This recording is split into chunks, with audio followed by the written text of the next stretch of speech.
Good morning and Har Har Mahadev દોસ્તો. અત્યારે અમે છીએ LAP માં વડકલ બીચ પર રીતુ બીચ રિસોર્ટમાં. તો આજના અમારા દિવસની શરૂઆત થાય છે અને અમે જાશું આજે વડકલ બીચ ઉપર.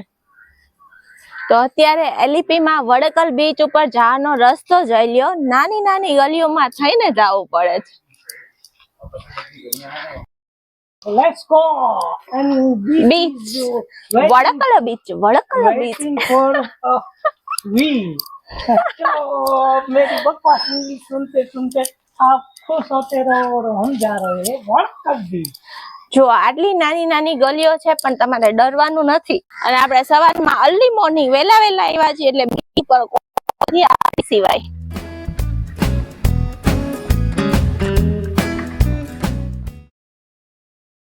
જલસા હી જલસા.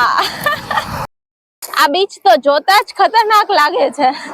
ફૂલી પ્રાઇવસી છે, પ્રાઇવેટ બીચ જેવો માહોલ છે. કઈ જ ન્યુસેન્સ કે નોનસેન્સ નથી. બહુ સારું ને શાંતિ એવી લાગે છે. જો LAP માં તમારે આટલી શાંતિ ને આટલો સુંદર બીચ જોવો હોય તો આવો કે બીજે મળશે નહીં.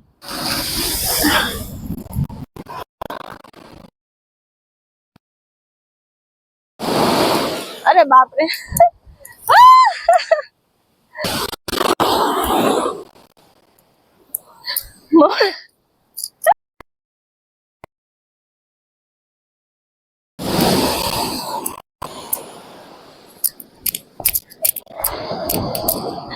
હવે આપણે અહીંયાથી નીકળી છીએ ને વધી છીએ આગળ આપણી ચડની તરફ અને ખૂબસૂરત બીચ ને ગઈ છીએ બાય બાય.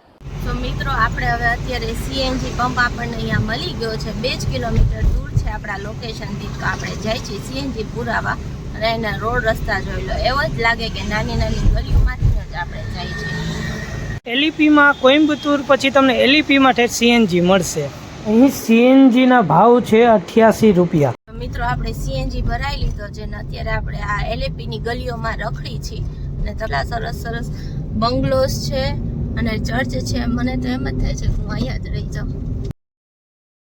એટલું સરસ છે લાગે છે તો વિદેશમાં જ આવી ગયા છે. આમ જો એક જોઈને તમે એક ભૂલી જશો. આ શેરીયું ગલીયું તમને હું તમને ફેરવું છું LAP ની કેરેલાના LAP ની ગલીઓમાં. આમ જો તમે બંગલા જો ખાલી તમે વાહ વાહ. આટલા તો તમને નહીં દેખાતા હોય એટલા બધાના ફાર્મ હાઉસ, પોતાના મોટા મોટા ઘર અને મોટા મોટા બંગલોસ છે અહીંયા. અને ભાઈ અહીંયા ફિલિંગ તો ગોવા જેવી જ આવે જો. રોડ એટલા નાના નાના છે ને બધી જગ્યાએ બીચ છે અને રાતની વાઇબે ગોવા જેવી જ હતી. અહીંયા વધુ પડતા તો બીચ નાઇટ માટેના જ ફેમસ હોય એવું જ મને લાગે છે. અને આમ જુઓ એક બંગલો જોઈને તમે એક ભૂલી જશો. મોબાઈલમાં એટલા પ્રોપર નથી બતાતા પણ બહુ સરસ. તો મિત્રો આપણે પહોંચી ગયા છીએ LAP ની અંદર બેક વોટર. મતલબ જો તમે અહીંથી આ રીતે આ હાઉસ બોટ મળે છે અને અહીંથી પછી આપણે આગળ જવાનું 12,000 15,000 જો તમારે રોકાવું હોય તો. અને જો તમારે ખાલી 6 કલાકની ને એવી રાઈડ કરવી હોય શિકારા બોર્ડમાં તો 2,000 રૂપિયા છે. જો કેવું મસ્ત મજાનું બધું છે. અહીંયા ગમે ત્યારે આવો તો ભાવતાલ કરાવવાનું ભૂલતા નહીં, કેમ કે આપણને ભાવ તો ડેન્જર કહેશે પણ તમે ભાવતાલ કરાવશો એટલે પતી જશે. આજની નાઇટ સ્ટે આપણે આ બોટમાં એક દિવસ માટે આપણે આ કિલીલુર ગોલ્ડ જે એને આપણે ભાડે રાખ્યું છે. તો આપણે હવે આમાં બેસીએ. ચાલો હવે આ બોટની અંદર બેસવા માટેની કઈ રીતે પિંજામણ છે એ તમે જો. એ આ રીતે સીડીઓમાંથી આવીને કાજુ હવે આગળ વધ, જલ્દી વધ. આમ જો એ હવે ગયા અંદર. હવે આપણી બોટ આવી ગઈ તો જાય. બધા ક્રૂઝ ઉપર તમને બૂટ છે ને એ પહેલા જ ઉતરાવી દેશે. એના કરતાં હું આગળ તમને કહું છું શું પહેરવાનું. તો ફાઇનલી એન્ટર થઈ ગયા છે LAP માં બોટ હાઉસમાં. જોઈ હવે અહીંયા કેટલા દિવસનો સ્ટે લઈ છે.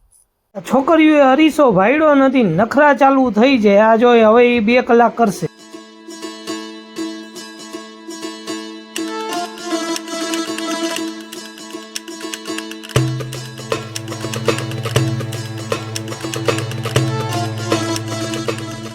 તો મિત્રો આ જોઈ લ્યો અમારા સાથી પાર્ટનરે એના રૂમ ઉપર કબજો કરી લીધો છે. તો જોઈ લ્યો. ચાલો હવે આપણે અંદર જઈને એમનો પણ રૂમ જોઈ લઈએ. જો કંઈક આ પ્રકારે આખો એમનો રૂમ છે. મસ્તીનો જો દરિયો દેખાય. ચાલો આપણા રૂમે પણ હવે જાય અને દેખાડી તમને આખો રૂમ. અહીંયા જો આ એમનું કિચન છે અને આ ભાઈ આપણા બધા ઠેલા પેલા બધું ઉપાડીને આવ્યા છે. સર આપકા નામ કહે દીजिए. प्रशांत प्रशांत प्रशांत भाई का धन्यवाद। हमारा सब सामान यही लेके आए यहाँ तक। तो ચાલો આપણે હવે ઉપર ચડીએ। તમે જો અહીંથી આપણે પહેલા માળે આપણો ફ્લેટ બુક કર્યો છે, તો આપણે ઉપર જાય છે, પણ ઉપર જઈને તમે બારીઓમાંથી જે દરિયો દેખાય અને નકરી જ બોટ આમથી આમ આટા મારે અને કંઈક આ અમારો રૂમ છે। કાજુ ને રૂમ પે કબજા જમા લિયા। આજે તો કાજુનો મોજ જ પડી ગઈ છે ને ક્યારે પણ આવો તો જો ક્રોક્સ પહેરવાના, જેથી કરીને છે ને તમને આ બોટ ઉપર ચપ્પલ ઉતારવાની રામાયણ નહીં થાય। બૂટ પહેરાય છે તો ઉતારવા પડશે। અને જો હવે આ લાઇટ વહી ગઈ, આ ચાલુ થઈ ગઈ, ચાલો તો આ લાઇટ પણ ચાલુ થઈ ગઈ છે ને હવે જો રૂમની કંઈક રોનક જ અલગ થઈ જાય છે। અને અહીંયા બાથરૂમ છે, બાથરૂમ પણ વ્યવસ્થિત છે, પણ અહીંયા એક વસ્તુનું ધ્યાન રાખો, હાઉસમાં એસી તમને રાતે 8 વાગ્યા પછી જ મળે છે, બાકી એસી તમારે જોતું હોય તો એક્સ્ટ્રા ચાર્જ। આ અમારું વેલકમ ડ્રિંક આવી ગયું। ચાલો મિત્રો, કેપ્ટન સાહેબે જો એનું વ્હીલ હાથમાં લઈ લીધું છે ને ફેરવવા માંડ્યા છે, અને આ આપણી જો ગાડી હાલવા માંડી।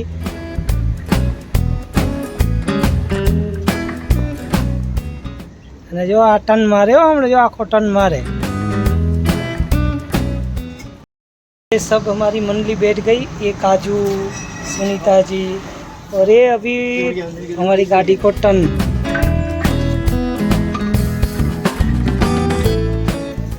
तो મિત્રો આપણું જોઈ લ્યો, અહીંથી આ બોટ ચાલે છે ધીમે ધીમે, હોલે હોલે। અને અહીંયા આપણું આજનું લંચ રેડી છે। અને લંચમાં શું શું છે કાજુ? चावल, रोटी,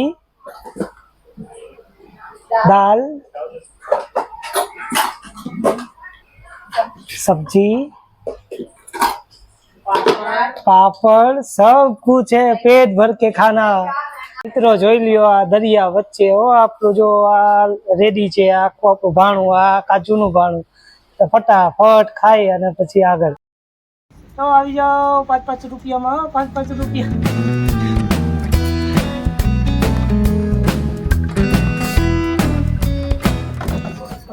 લાગે વાગે લોહીની દાર આપણી ઉપર નહીં, પેલો કાજુ હવે કાવે છે, જે થાય જોયું જાય।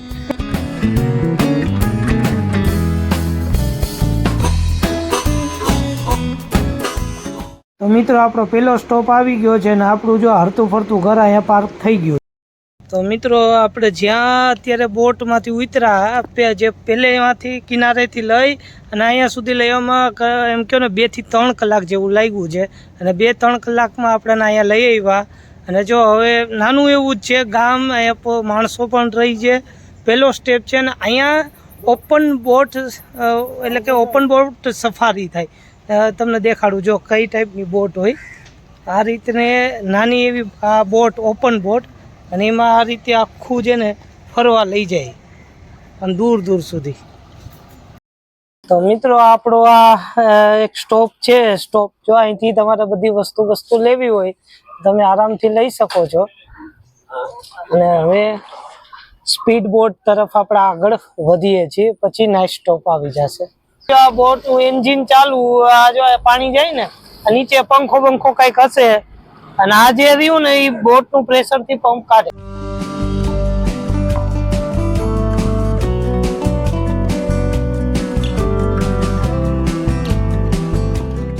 જયારે બપોર પછી આમ જોવું, સૂરજ દેવતા ધીમે ધીમે નીચે આવે અને આ દરિયાનો કિનારો, કાજુ કેવી મજા આવે કે નહીં? બહુ જ મજા આવે, મસ્ત નજારો। આમ જો આ છે ને આ એક વાર એક્સપિરિયન્સ કરવા જેવો છે બોટ હાઉસ।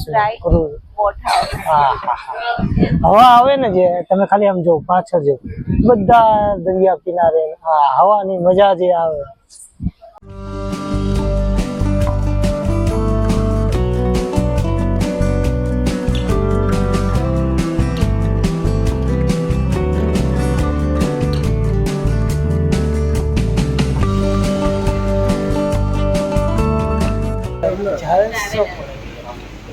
મિત્રો જોઈ લ્યો, હવે આપણે છેલ્લો સ્ટોપ અહીંયા આવશે, પછી નાઇટ વોક ત્યાં જ થશે। અને આ સ્પીડ બોટ છે, સ્પીડ બોટ ઉપર તમારે આમથી આમ ઉલરકા મારવા હોય તો તમે આરામથી મારી શકો। મિત્રો આપણો નાઇટ સ્ટે નું પોઈન્ટ આવી ગયો છે। જોઈ લ્યો આ દરિયો, અને દરિયા અંદર આપણી અહીંયા ગાડીને અહીંયા જો બાંધી દીધી। આ જે આપણી કેરાવાન આપણી આ છે, આ હરતું ફરતું દરિયા ઉપર હાલતું ઘર, અને તમે જો વાંથી દોયડું લંબાવીને એને ચાર્જ કરે છે આ લોકો. આપણી બોટ અહીંયા પાર્ક થઈ ગઈ છે, રોડ અહીંથી બંધ છે અને આખું ગામ વિલેજ ટૂર કરવા માટે આપણે આગળ વધીએ. તમે જ્યારે આ નાનું એવું ક્રૂઝ બુક કરો છો ને જેનું લાસ્ટ સ્ટેશન હોય છે જ્યાં નાઇટ સ્ટે કરે છે ત્યાં એક ગામ આવેલું છે. ત્યાં મહાદેવજી અને પાર્વતીમાનું એવું મંદિર છે કે જ્યાં પહેલી વખત મહાદેવજી અને પાર્વતીજી મળ્યા હતા. એટલા માટે જ થઈને 8 દિવસનો અહીંયા પ્રોગ્રામ હોય ને બરોબર અમે એ દિવસે અહીંયા પહોંચ્યા. ત્યાં તો આખું મંદિર ને જે બધું શણગારેલું હતું એ અદ્ભુત જ હતું. હમણાં લાવો મળી ગયો. ત્યારે જો તમે આ બોટમાં આવો છો તો એક વખત આ જરૂર ગામને વિઝિટ કરજો. એ રોડ ઉપર જ તમને મળી જશે અને અદ્ભુત એવું મહાદેવજી અને પાર્વતીમાનું મંદિર છે. અમે તો અહીંયા દર્શન પણ કર્યા અને ઘણો એવો ટાઈમ પણ અહીંયા વિતાવ્યો. બહુ જ મજા આવી જાય એવું મંદિર છે. મંદિરમાં અદ્ભુત એવી મૂર્તિ શિવ પાર્વતીની હતી તો એ તો દર્શન જ અલગ હતા. મિત્રો જો આ બોટ હાઉસમાં આવ્યા અત્યારે એલઈપીમાં, ક્યાં આપણું ગુજરાત રાજકોટ ને ક્યાં અહીંયા, અને હવે મતલબ અહીંયા બેઠા બેઠા જ બધા જોડે વાતચીત થવા માંડી. ખૂબ જલસો કરી. હવે જો મિત્રો અહીંયા જોઈ લો આપણું ડિનર આવી ગયું છે. પનીર કોરમા લાગે છે, આ ભીંડો છે અને દાળ ભાત રોટી. મસ્ત આપણું સાદું સિમ્પલ અત્યારે જમવાનું. તો જોઈ લ્યો નવા કપલ આવ્યા હતા જેમના લગ્નના હજી 15 જ દિવસ થયા છે અને એમને એ 15 દિવસને પણ સેલિબ્રેટ કર્યા. બધાને અહીંયા કેક ખવડાવ્યો. કેકને કટિંગ કરીને એમના મોઢાની જે રોનક હતી એ કાંઈક અલગ જ હતી. બાકી તો અમને 10 ને 12 વર્ષ પછી ખબર પડે કે શું થાય છે, એમને શું ખબર. તો મિત્રો અત્યારે છે ને રાત પણ એવી થઈ ગઈ છે ને મારું માઇક એવું ખરાબ થઈ ગયું હતું એટલા માટે વોઇસ ઓવરિંગ કરીને તમને આ કહું છું. રાત થઈ ગઈ છે, હવે જાય છે આપણે સુવા. આપણું એસી પણ ચાલુ થઈ ગયું છે. ગમે ત્યારે બોટમાં આવો તો રાતે 8 વાગે જ એસી ચાલુ થાય છે. બાકી એક્સ્ટ્રા ચાર્જ તમારે ભરવો પડશે. તો ગુડ નાઇટ, હર હર મહાદેવ. મળીએ તમને કાલના.